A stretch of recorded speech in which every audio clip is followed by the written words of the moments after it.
आज्ञा बारंबार ओडिशा रे सनातन धर्म हिंदू धर्म संस्कृति प्रति सब अत्याचार प्रतारित घटना बारंबार दृश्यमान हो भुवनेश्वर सहर में निजक गोटे विशिष्ट हेतुवादी बोलाउथुवा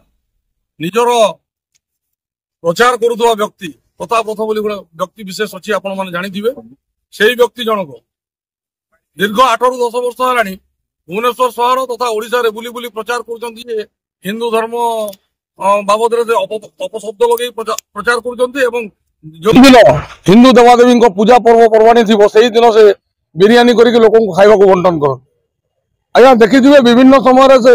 सनातन धर्म प्रति कुठारघात कला भाया अपशब्द व्यवहार कर हिंदू देवादेवी मान अपमानजनक शब्द व्यवहार कर हिंदू धर्म संस्कृति को सब से कुठारघात पहुंचाऊँ हिंदू समाज प्रति से सब अपमान सृष्टि कर तथा विभिन्न सहर में हिंसाजनक परिस्थिति सृष्टि कर लज्जा लगे कथा प्रशासन को आज्ञा हिंसा परिस्थिति एवं एपरी घृण्य मंतव्य से दौरान किंतु जी ता विरुद्ध स्वर उत्तोलन कर जेल को जीव ए कौ प्रकार शासन आज्ञा मुझे पचार जाए कौ प्रकार शासन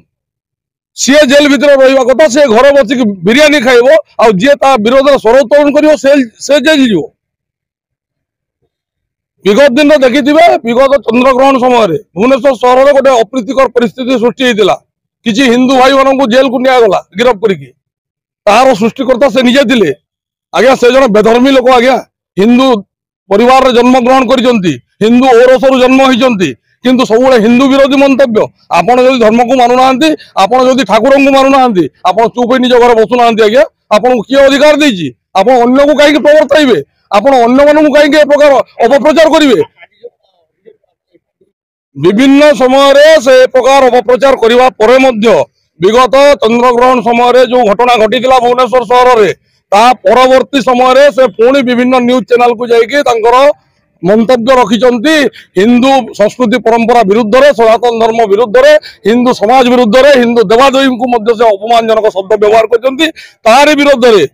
आज राष्ट्र हिंदू परिषद जी की गोटे आगदाड़ी हिंदू संगठन जातीय स्तर में गोटे हिंदू संगठन आम आज शहीदनगर थाना को आसीचु आज ना एतला दौचु गिरफ करने पुलिस प्रशासन को निवेदन करूँ यथाशीघ्र जब कार्यानुष्ठान ग्रहण न करा जाए कि गिरफ न करा जाए